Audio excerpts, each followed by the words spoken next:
Hi guys, this is Asif from mysmartprice.com and today we have the Samsung Galaxy S4 for the review. It comes with a 5-inch Full HD screen and a 13MP camera at the back with LED flash and autofocus, and there is a 2 megapixel camera at the front with a whole lot of sensors. And there are two capacitive buttons for the options and the back key, and there is a physical button for the home key. The power button is at the right hand side of the device and the volume rockers are on the left hand side of the device.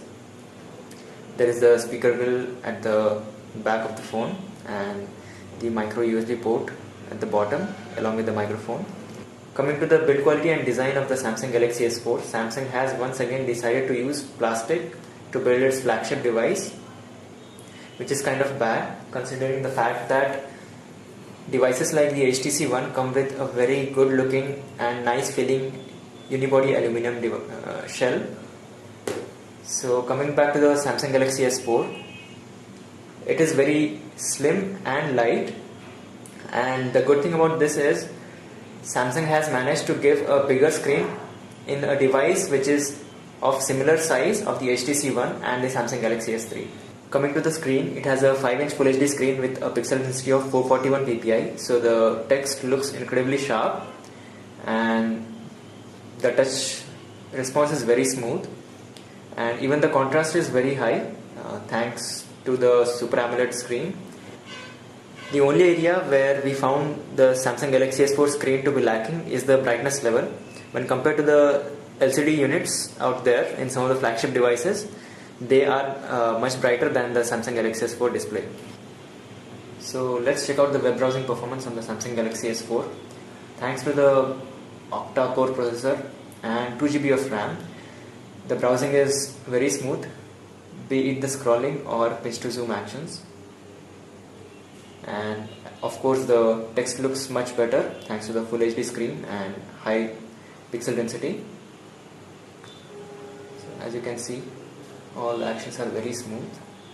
The Samsung Galaxy S4 comes with a 13 megapixel camera with autofocus and Full HD video recording. When it comes to the camera UI, there are a lot of options that you can choose from, such as panorama, action shot and beauty face, HDR, etc. So you can change the shots from here, and the camera is actually fast. You can touch to focus and you can start the video recording from the same UI as well. So you can take simultaneous video recording and click images at the same time, as you can see, and the performance is very fast. And as far as the image quality is concerned, so let us have a look at the camera samples. This is a image taken in the twilight condition and still came out very well, and the images come out very sharp and detailed in the daylight, but the performance in the low light is not as good as some of the phones like Nokia Lumia 920 and the HTC One, but the detail is still very good. Now there are a ton of new features with the Samsung Galaxy S4 in terms of software, but one of the less gimmicky and a bit useful feature that we found is the multi-window. Using the multi-window, you can actually use two applications at once.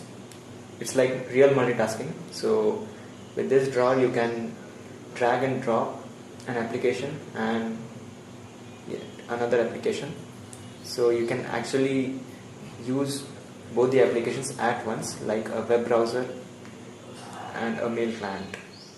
There are a lot of applications that are compatible with it, like Google Maps, Hangouts, so you can chat with your friends while browsing or watch YouTube videos. So that's about it. One more feature that was bundled with the Samsung Galaxy S4 is the air gesture.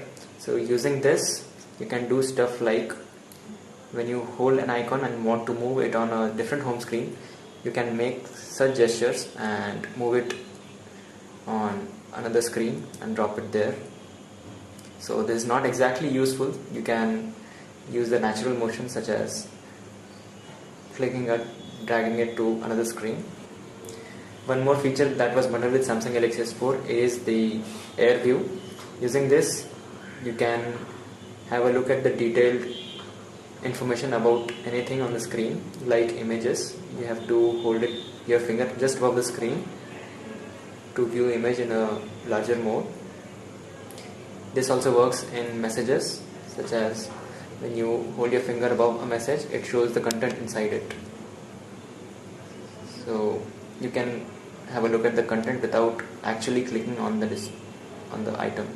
The display on the Samsung Galaxy S4 is ultra sensitive and it can sense your finger even if you are not actually touching the device. So you can see here there's a trail that is tracking my finger. There are a lot of other options such as the Smart Stay, Smart Pause and Smart Scroll, which actually tracks your eye and the movements to help you in using or navigating the device. The Smart Stay option keeps the screen on when you are looking at it, so you don't have to keep pressing the screen to keep it active.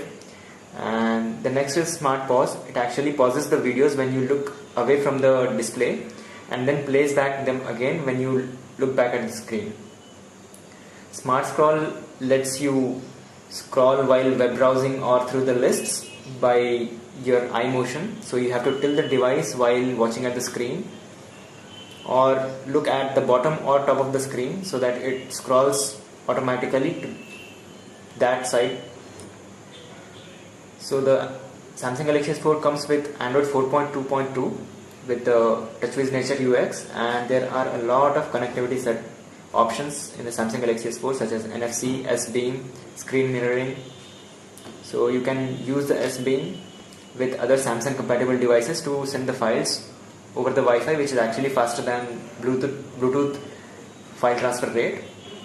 And then you can use screen mirroring to mirror the contents displayed on the Samsung Galaxy S4 screen to a compatible television set. Under the My Device tab, there are a lot of personalization settings such as the lock screen. You can heavily customize the lock screen and you can use multiple widgets. You can keep your favorite apps and its icons on the lock screen, so you can swipe the icon and start in the app itself. And you can customize the unlock effect. There are 2 unlock effects, and you can also wake up the device while in the lock screen by saying the pre-customized command. You can also set the LED indicators for low battery charging and a whole lot of other stuff. There is also one interesting feature called the blocking mode, which actually blocks all the notifications at the set timing. So while you are sleeping, you can turn off all the notifications. And there's a power saving mode. By turning it on, the phone turns off all the power hungry features such as Wi-Fi, Bluetooth and internet connectivity while they are not being used. So it gives you a longer battery life when you run short of it. So after using the Samsung Galaxy S4 for more than 10 days, we found out that although it is targeted at a high-end segment, it actually does not feel like it's a high-end device due to its plastic build. They could have done much better, especially when companies like HTC and Sony are coming up with very well built and devices which are actually waterproof and dust resistant. So there's no special feature like that in the Samsung Galaxy S4, and it feels a bit cheaper than it actually is. And coming to the screen, it's very good, just that the brightness level could have been higher. And the camera takes very good shots in daylight, but the low light performance is not as good as some of the flagships out there. So coming to the UI and performance, the UI is very heavily modified by Samsung, and even with its 2 GB of RAM and an octa-core processor, there are still some areas where you can notice the stutters, such as when you have used the camera application and when you are coming back to the home screen, you can notice the stutter. So the heavy customization may have worked against Samsung, and there are a lot of apps and features which you don't actually use in your day-to-day life, such as the air view, air gesture. Although these features are very nice to have, but in day-to-day life you don't depend much on them and they don't work perfectly. The Samsung Galaxy S4 comes with a 2600 mAh battery that is removable, unlike the HTC One and other phones. So it lasts through a day of heavy usage, which is similar to the HTC One and other flagship phones. Due to less battery drain, you can expect that your phone will run longer when you are not actually using it, and that is a good thing. So that's about the review of the Samsung Galaxy S4, and thanks for watching. Keep visiting mysmartprice.com for the best deals, lowest prices on electronics and books and more.